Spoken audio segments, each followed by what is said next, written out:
Welcome to SYNC-O-WICZ, hosted by the fearless Linda Szynkowicz. She's syncing you up with the latest in election integrity, from breaking headlines to critical updates you won't hear anywhere else.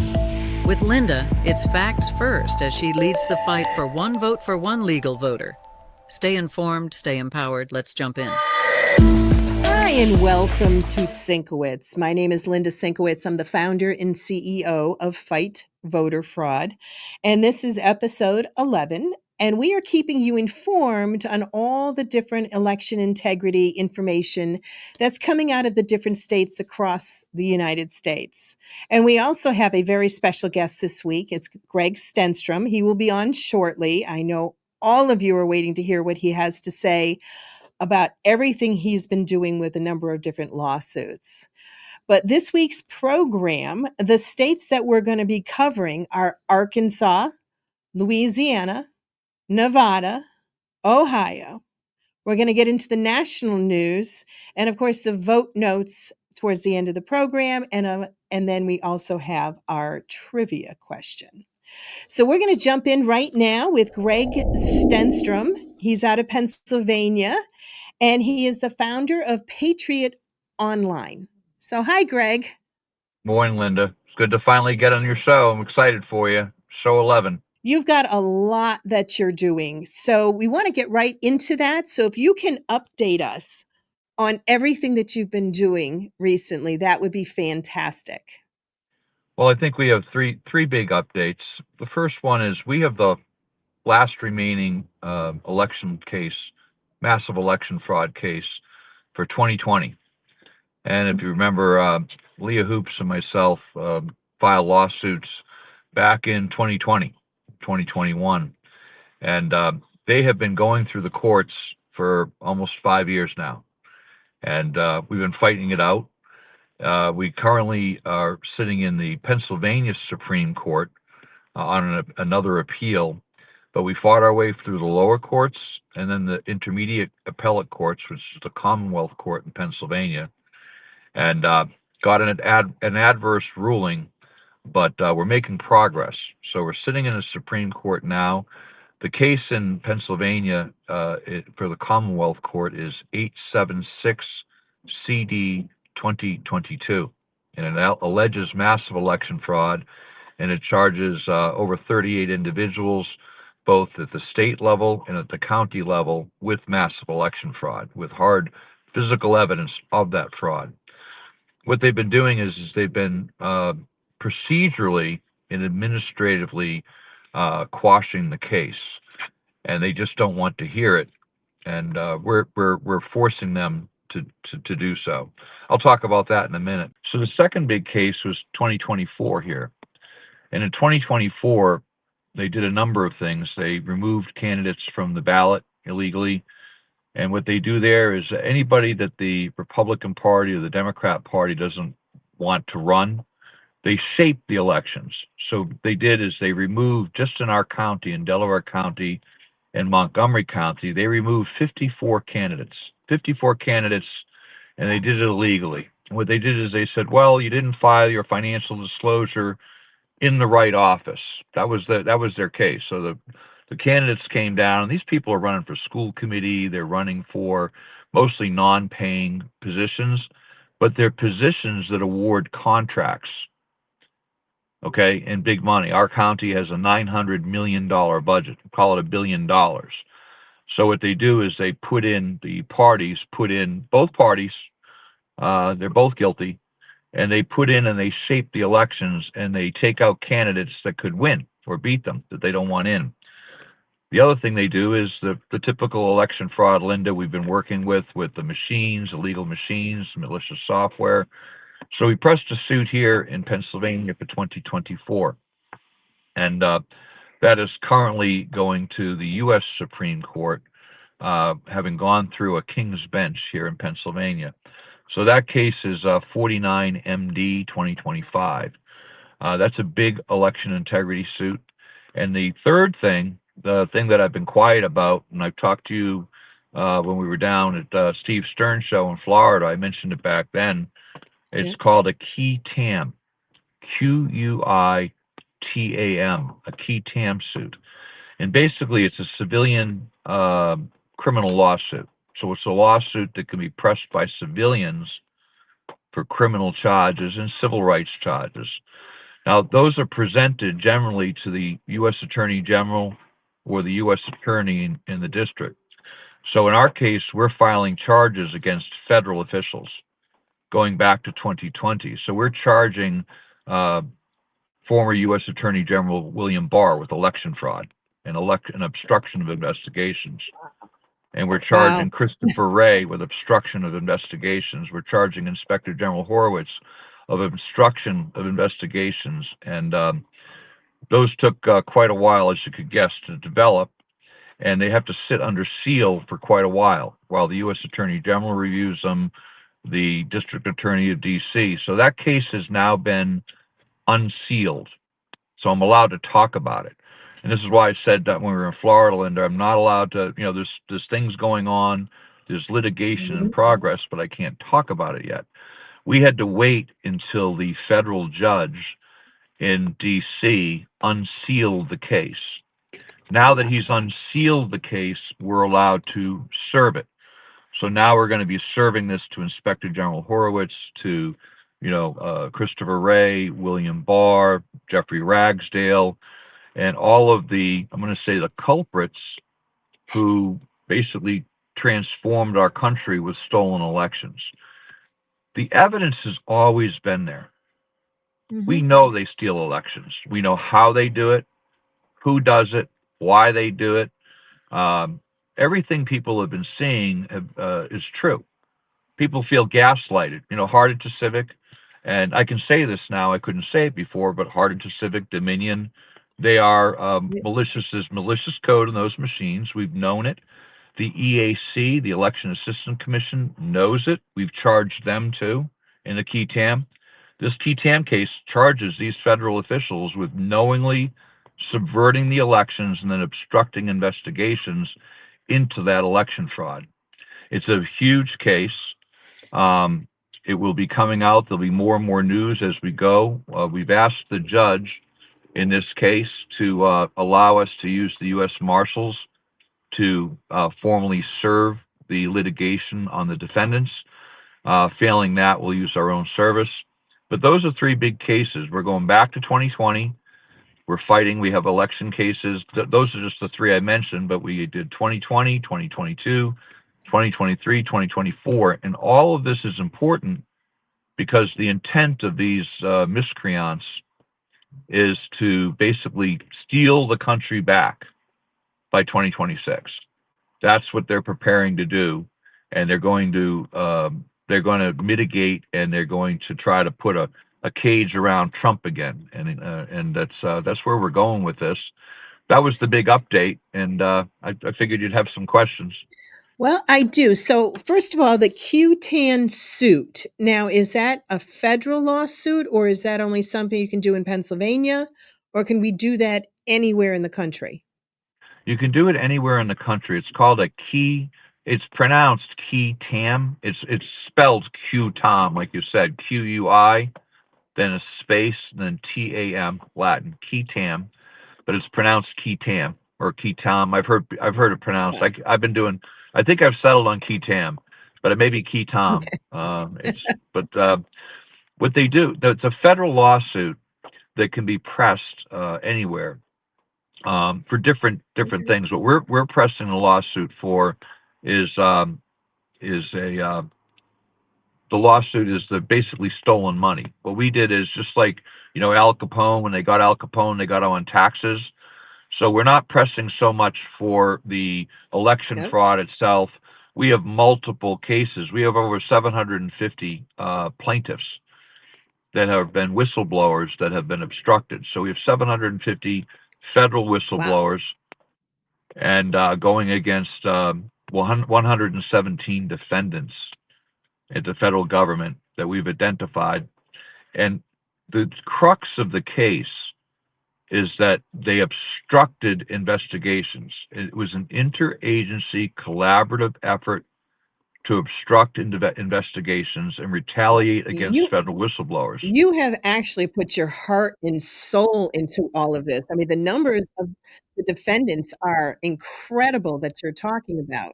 Yes, it's and the thing is the whistleblowers. What's been happening is the reason we can't get Wow. anything. The reason we I mean, can't. most of this stuff that you're putting together and these suits, you personally are the one writing them up. Am I correct?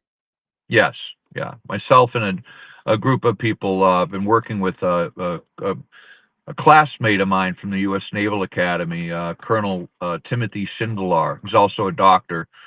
But we've been lifelong friends, and he's got a group of people, senior government people that he works with. And what we did is we looked at this, and I think we go more by Shakespeare's. It's got two plays. The one everyone knows is cry havoc and let loose the dogs of war, and that only works I think if you have equal capabilities or overwhelming capabilities. That works great. But when you're working asymmetrically, when you're working against a far superior opponent, which the weaponized federal government is, then you have to go with the Shakespeare is do not cry havoc when you should but hunt with modest warrant. So what we've been doing is Tim's been working on this for 10 years. I've been working on it for 5. And what we did is we sat down, we identified the people who have basically taken over our country and are basically extracting wealth from the American people in a number of different ways. So when we look at election fraud, we look at election fraud as one of the mechanisms and the control mechanisms they use to extract wealth. Okay, they're going to put in their senators, U.S. congressmen, judges, and so forth, using elections as a control mechanism. Another control mechanism is the courts themselves. We do have bad judges. We do have, we have corrupt congressmen and senators. We have corrupt judges. But the key here is that these control systems that are put in, it's only some people. Okay, we have 2.4 million federal workers. And public service is the heart of America. It really is. It's what makes America run. And most of those people are good. And when they see something wrong, they say something. And what happens is they're now suppressed. I think the most recent one is the 3 FBI agents who testified last year. I mean, they literally lost their jobs and lost their clearances after testifying. That's retaliation. So we have good people. We have people in the courts that have testified against corrupt judges. We have people that have testified against corrupt government officials. And what they do is this small group of people, which is the people we charged, they go after them. And they put them in jail. Good examples at a higher level that we've talked about is Steve Bannon put in jail, Roger Stone, Paul Manafort, Peter Navarro. You can just keep going on. Tina Peters.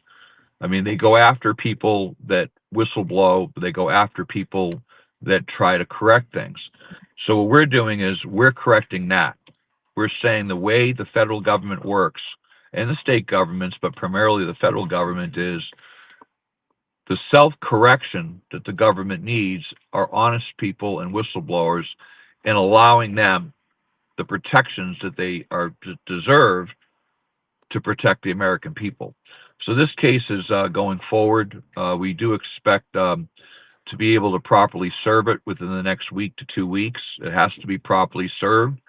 Everyone gets a defense, even the guilty. No, but I mean to say, everyone gets a defense, and they're allowed to respond. We're expecting their response, and then we'll be moving forward very quickly on a trial period. So our goal is to have a trial with a jury, and what we have to prove is the interagency collaborative effort to obstruct investigations and to suppress investigations into fraud. This is all tied to DOJ too. So if you look at what Donald Trump has done and Elon Musk before their breakup here, which is a shame, but they were doing quite well at identifying, this government fraud, specifically how they were extracting wealth. They were extracting wealth. So what this case does, how it ties to that, is we show, okay, we know you took it. Now we're identifying who took it, and we're going to put them, we're going to civilly charge them. It'll be up to the U.S. Attorney General, Pam Bondi, whether she decides to criminally charge them. But going back to your question, sorry, long answer to a short question. That's okay. Key Tam, the only place where you can charge federal officials is Washington, D.C., the federal court, the D.C. District Court. So those are where federal charges go. But for state charges, for example, like you talked about Arkansas, Nevada, Florida, where you and I are going to be working in Florida here real soon, you can go in the local district court. So we're filing other additional lawsuits in the Eastern District Court of Pennsylvania, which is a federal court, but we'll be filing what they call 42 USC 1983. Some people, a more common thing is RICO. People say RICO, RICO, RICO. Courts really hate RICO because RICO was designed to go after the mob. 42 USC is a violation of civil rights, and it's how you charge for conspiracy. So there's 1983, 1985, and 1986. So I know this is a little bit technical, maybe for your users, for your listeners, but it's the type of thing that we have to learn how to do. And the last thing I want to say, what ties all this together, Linda, is this could only happen pro se. Pro se means self-represented. Attorneys aren't equipped to do this. They have bar licenses, they have rules, they can be suppressed by the courts, they can be threatened, there's certain protocols. Attorneys won't do this. The only ones who will do this are people who will do this pro se. And Linda, like yourself, Marley Hornick, all the friends you've probably already had on the show, But what we do is we have to do this pro se, and it's to, we have the encouragement. The attorneys have been very positive with me. I've had attorneys that have read the filings and said, these are darn good. I wish I could file something like this. Because if they did, they'd be disbarred. And you have multiple examples. Almost every lawyer that attempted to intervene in the election in the 2020, all of them were viciously attacked. Right. But with the pro se, it gives you a lot more latitude with the judges and the courts, because pro se means you're doing it yourself without an attorney. That's why I find you absolutely amazing. Well, our time is running short here. So first, I want to thank you so much for coming on. And I will definitely be having you on in the near future. We'll fill you in. We'll keep you how informed. can people reach out to you? You can reach out to me at www.Patriot.Online. It's up on the screen now. You'll find me there under Gregory Stenstrom, Greg Stenstrom. I'm on Twitter under Greg Stenstrom. I don't post much. Like I said, I really appreciate shows like this because we're very quiet. We have to work quietly. But www.Patriot.Online, we've got more news coming out. And the next show, we'll talk about artificial intelligence and how we're doing some of these things. Oh, excellent. And just letting people know, if you want to donate, he could certainly use it because of all the court cases. There's still expenses involved, even though you don't have an attorney working on these cases. So I'm hoping people will be generous and donate to Greg Stenstrom. And thank you so much again. I really appreciate it. Thanks. Bye-bye. Okay, we're going to go to a quick break, and we will be right back. Infamous ballot drop box. Wanda's been arrested. Around the world, people are aware of Wanda the ballot stuffer. When fraud cancels you. 3 other Bridgeport Democrats were charged. It's outrageous. Take the freedom of our vote. You gotta fight. We're supposed to have quick justice. Linda Szynkowicz is the election integrity watchdog in America's corner. Digging into the data to scrub the voter rolls clean, protecting your rights, respecting our Constitution, For years, Linda's mission-driven advocacy has helped preserve the republic, exposing corruption. The Chief State's Attorney's Office is not doing their job. Speaking truth to power. It's pretty simple. One vote for one legal voter. FightVoterFraud.org. Join the Army.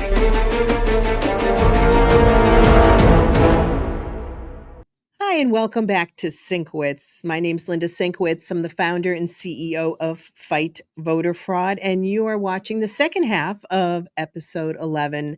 And again, I want to thank everybody who has been watching, and I know that Greg Stenstrom, who was our guest in the first half, was extremely informative. He is absolutely amazing with everything that he's done. Now we're going to go on to our states and state information with election integrity.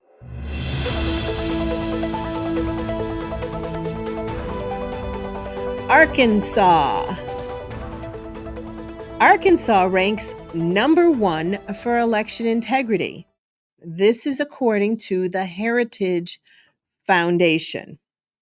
And Governor Saunders said, "My goal this session was simple: make it easy to vote and hard to cheat."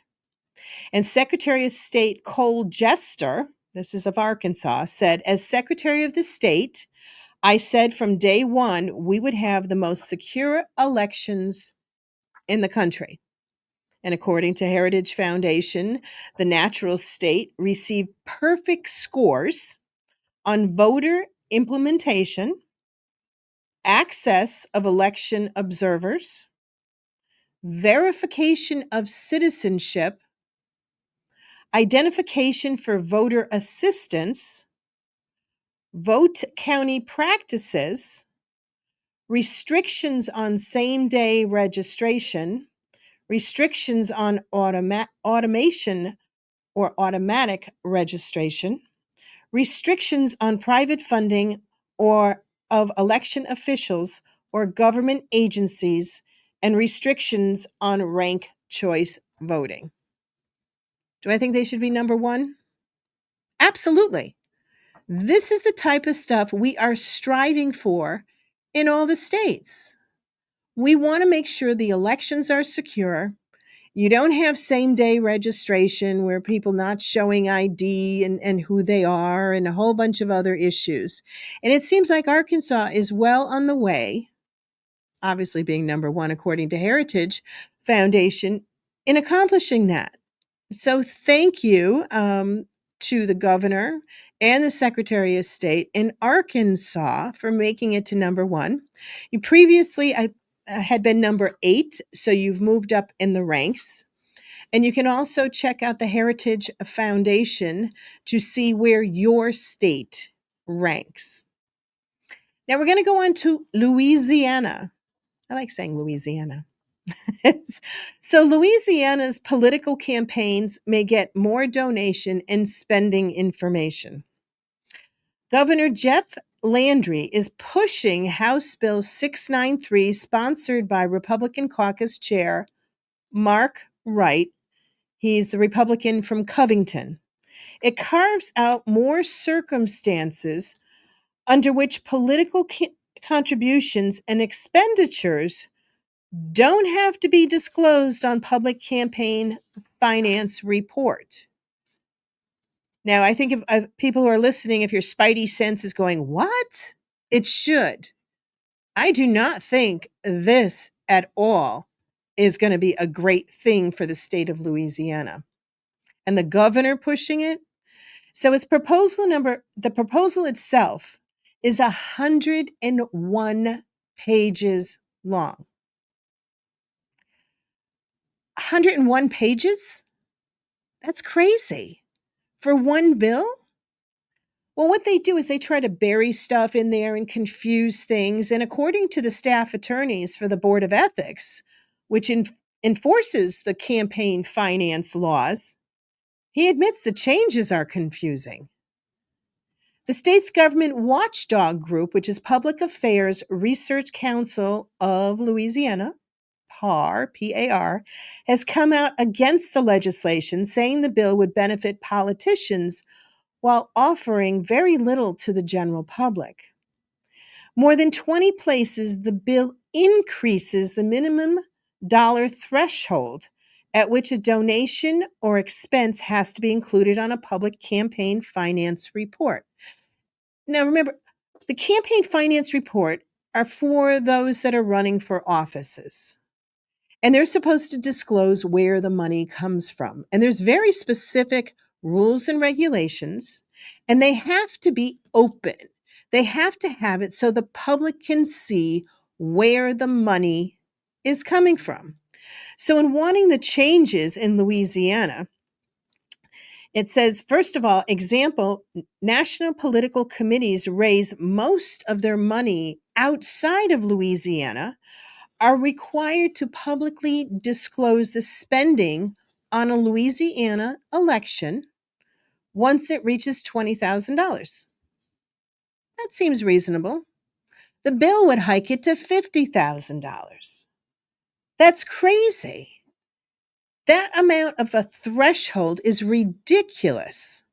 The current law contribution expenses over $200, given within 20 days of the election, would now go to $5,000. So in the last 3 weeks of the election, they want to have lots of little money coming in, but not letting anybody know where it's coming from. Does anybody out there see this as a problem? I do. But again, that's just me. So that's Louisiana. Nevada. Now, Nevada's regular 2025 session has ended. The voter ID is among the key bills to pass. And all of you know that I am 100% in support of voter ID. We need to make sure that it is you and not somebody else pretending to be you, or having it to be a fictitious person who doesn't even live in your county or your city or your town. Now, the Republican governor, Joe, vetoed 75 bills in 2023. I guess he really likes to do that pen thing. Hopefully they were all ones that needed to be vetoed. Nevada lawmakers, just so you know, meet every other year in odd years. So the voter ID and ballot boxes, there was a compromise with the Democrats wanted more drop boxes in exchange for the Republicans getting their new voter ID requirements. Should there be compromises at a certain point? Yes. There should be, but they should be realistic. So now one of the other things that they wanted, so you get it that in order for the voter ID laws to be passed in Nevada, the Dems wanted more of those drop boxes, which all of you know, drop boxes, I think, are a waste of money and resources. Just put it in the mailbox or walk it into your city hall, your town clerk, or wherever you need to bring your absentee ballot. The next thing in Nevada that they were doing is allow primary elections for nonpartisan voters to cast ballots in either Republican or Democratic primaries, excluding presidential elections. Now, no, nonpartisan outnumber both major parties in Nevada. So do you think that's a good idea? I don't know. Maybe, maybe not. But it's going to be up to the governor, who has already vetoed 75 bills since 2023. So we don't know if that's going to pass or not. So I'm going to stay on the fence on that last one. So the next state we're going to go to is Ohio. And this source is the Center Square, where we got this information. Now, voter fraud is alleged in Ohio and 7 other states and Washington, D.C. Oh, there's a surprise. Ohio's Secretary of State is sending evidence of voter fraud to Ohio Attorney General David Yost. LaRose, who is the Secretary of State in Ohio, announced he found potential fraud in non-citizen registration and double votes in Ohio, Virginia, Arizona, Colorado, Illinois, Kentucky, Maryland, South Carolina, and of course, Washington, D.C.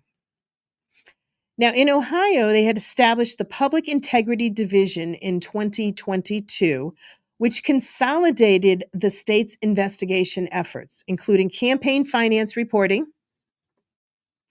their voting system certification, voter registration integrity, and the investigation of election law violations, data retention, and transparency and cybersecurity protocols.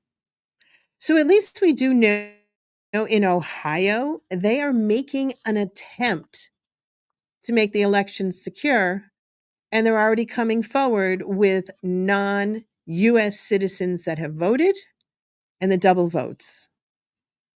And we at Fight Voter Fraud know very well about double voters. And yes, that is happening. But I digress. Now we're going to go to national news.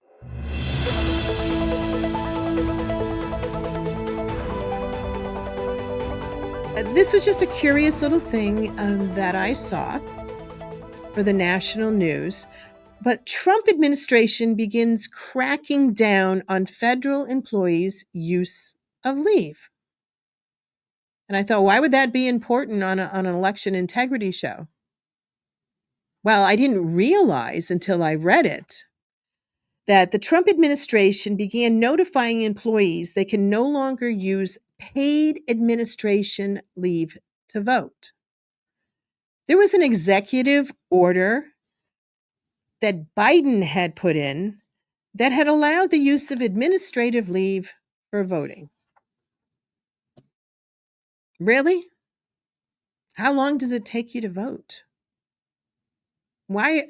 I just don't get it. So I am glad that our commander-in-chief has said enough is enough. That's not going to happen. You can't use your paid leave.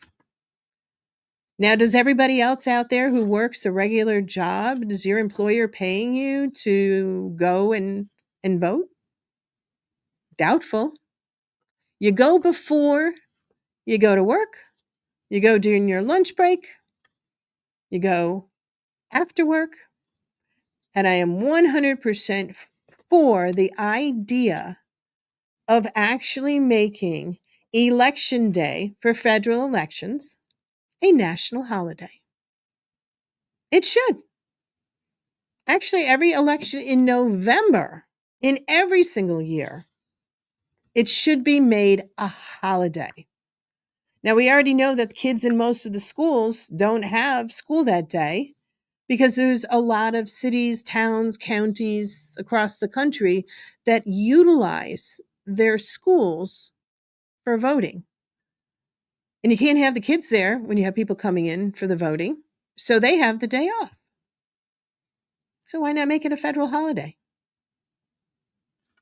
Just my thoughts. Now, the next thing we're going to go into are the vote notes. This is something that'll be put on our website so you can look up your own state. Now, this is, let's see, excuse me, this is from May 12th, 2025, the NCLS Foundation for State Legislatures. Now, we'll have the link up on the website, and it's their Table 11, which is the receipt and postmark deadlines for absentee and mail ballots. Now, you know we have 50 states, and in 50 states, there's 50 different time frames that you're supposed to make sure there's a postmark by, and some of them I agree with, some of them I don't. But no state allows hand-delivered ballots to be returned after Election Day, but 6 require hand-delivered ballots to be received before Election Day. And that's Arkansas. Yay, Arkansas. We talked about them earlier. Connecticut, Louisiana, North Dakota, Oklahoma, and Vermont. There are 36 states that require absentee/mail ballots to be received on or before Election Day. Now, the 17 states plus Guam, Puerto Rico, the Virgin Islands, and Washington, D.C. will accept and count a mailed ballot if it is received after Election Day, but postmarked on or before Election Day. I don't agree with those 17 states. We need to make sure people understand your vote is very important. You get your absentee ballot, vote, fill it out, mail it in. Why would you hang on to it? Why would something that is so important to you as a voter, why would you wait till last minute? We need to have the votes counted on Election Day. And the only way that is going to happen is if those 17 states make sure that everybody who has a mail-in or an absentee ballot is received by the close of elections at the very least. I got to tell you, I'm really surprised that Connecticut is actually one that says it has to be ahead of time. Because with everything else, Connecticut is going in the opposite direction. And there we are, sitting right next to Arkansas. Arkansas is the number one in the country for election integrity, their reforms. So what we have is the list of all the states and whether or not what their state statute is, whether they accept it by Election Day, whether they accept ones that are postmarked by Election Day, and then they have the election details. So you'll be able to find that on our website on fightvoterfraud.org, and you'll find it under Vote Notes. And it's really important that you know what your state actually does as far as elections. Now we are going to go to our trivia question. And as I've mentioned before, my technical director, Tim, is the one who comes up with these questions. So thank you, Tim. Greatly appreciated. Who was the first woman to run for president? The answer is Victoria Woodhull was the first woman to run for president in 1872. Wow. I did not know that. How many of you out there actually knew that trivia question? I didn't. But again, Tim comes up with these questions, and we're going to be doing that particular segment starting with this episode at the end of the show. So we really appreciate everyone who has been watching, listening. Again, if you have any ideas on what you'd like to see or hear about, please reach out to us, and you can send an email to info@fightvoterfraud.org.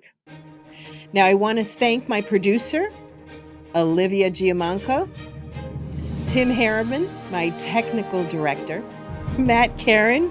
He is our media consultant, and he's the president of Karen Communications. And the executive direction and distribution is provided by OBBM Network TV. And I'm the executive producer, Linda Szynkowicz. And I'd like to encourage everyone to go to OBBM Network TV, sign up, and share. It's free. We want to be able to educate as many people as possible by watching our program, where election integrity is what we're all about. So thank you again for watching and listening. I'm Linda Szynkowicz. I'll see you next week.